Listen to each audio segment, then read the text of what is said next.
So last week, my neighbor Dave asked if I could water his plants while he was out of town. No big deal, right? I figured I'd just pop over, splash some water around, and maybe judge his questionable taste in fake fruit decor.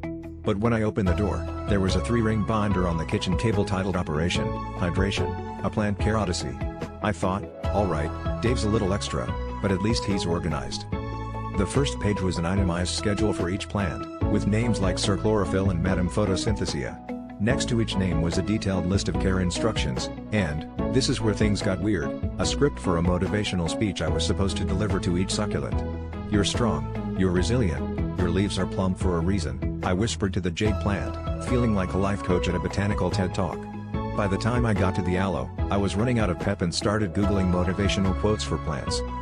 But then I reached the Boston fern, and the instructions said, "After watering, please read Fern her bedtime story, see Appendix B, Tales for Tired Frogs." I'm not proud, but I sat cross-legged on the floor, reading a story about a brave little seedling who dreamed of growing into a mighty oak. Halfway through, I started to wonder if the fern was judging my dramatic voices. I glanced at the window, praying no one could see me narrating a woodland adventure to a potted plant. Dave came home the next day, and I handed him the binder, mentioning I'd followed everything to the letter, even the bedtime story. He nodded solemnly and said, "Good.